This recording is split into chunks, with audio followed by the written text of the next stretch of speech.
এই আমার স্বপ্ন হয়ে কত কি যে গেছো কয়ে হৃদয় পিঞ্জরে বসিয়া জানি সবই রয়ে গেল বাকি।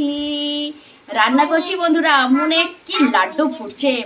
এতক্ষণ ধরে রান্না করছিলাম, কোনো এনার্জি নেই। এই যে ফ্রিজ থেকে বার করেছি মাটন। আজকে রান্না হচ্ছে মাটন, সেটা কিন্তু তোমাদের সুমিতাদি ভালোভাবে জানে না যে আজকেই রান্না হচ্ছে। দেখবে মাম্মা, তাড়াতাড়ি চলে এসো, তাড়াতাড়ি চলে এসো, তাড়াতাড়ি চলে এসো। আজকে দুপুরে হালকা পাতলা ফুলকপি দিয়ে মাছের ঝোল করেছি, রুই মাছের ঝোল আর ভাত। রাত্রেবেলা এই মাটনটা এনে দিয়েছিল, এই আগে দুদিন আগে এনে দিয়েছিল।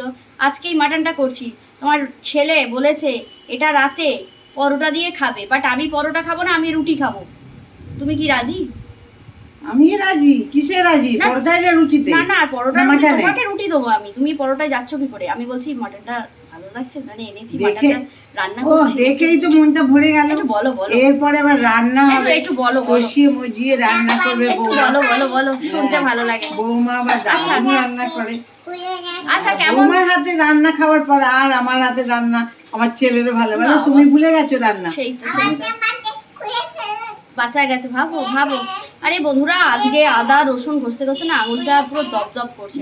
তো যাই হোক, এখন বানাচ্ছি হচ্ছে মাটন কষা।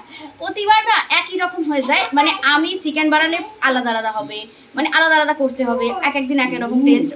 ডিম বানালে তাই তরকারি দেয়, কিন্তু মাটনটা একই রকম হয়। তো এবার ভাবছি মাটনটা আজকে একটু ধনে গুঁড়ো জিরে গুঁড়ো দিয়ে বেশ কষা কষা, রাতে রুটি দিয়ে খাবে তো, রুমালি রুটি হলে খুব ভালো হতো। তাহলে পরোটাটা দিয়ে, আমি পরোটা দিয়ে একদম ভালোবাসি, কারণ এটা অয়েলি পরোটা অয়েলি একদম না। রুটি দিয়ে ড্রাই একটু লেটুস পাতা আনলে ভালো হতো, পেঁয়াজ কুচিয়ে খাওয়া হবে। আচ্ছা মাম্মা, তুমি গল্প করে যাও, ছেড়ে দাও। কি করবো, আমি তো তোমার নাতনি। তোমার নয়, আমার নাতনি। আমার নাতনির সাথে গল্প করে যাচ্ছি।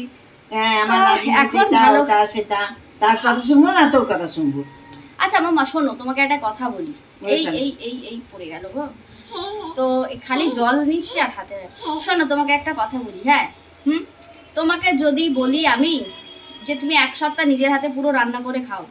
তুমি আগেও খেতে, সেটা অসুবিধা ছিল না, কিন্তু এখন তুমি অভ্যাসে চেঞ্জ হয়ে গেছে। তুমি এক সপ্তাহ রান্না করে খেতে পারবে কি নিজের হাতে?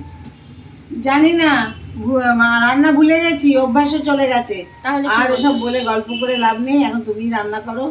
না না, আমি শোনো, আমি এক সপ্তাহের জন্য বাপের বাড়ি যাচ্ছি।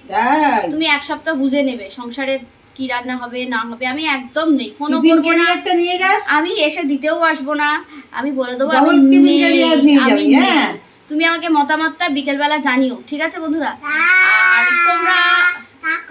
আর তোমাদের পরের ভিডিওতে কিভাবে মাটনটা রান্না করলাম দেখাবো। হ্যাঁ, টাটা এখন।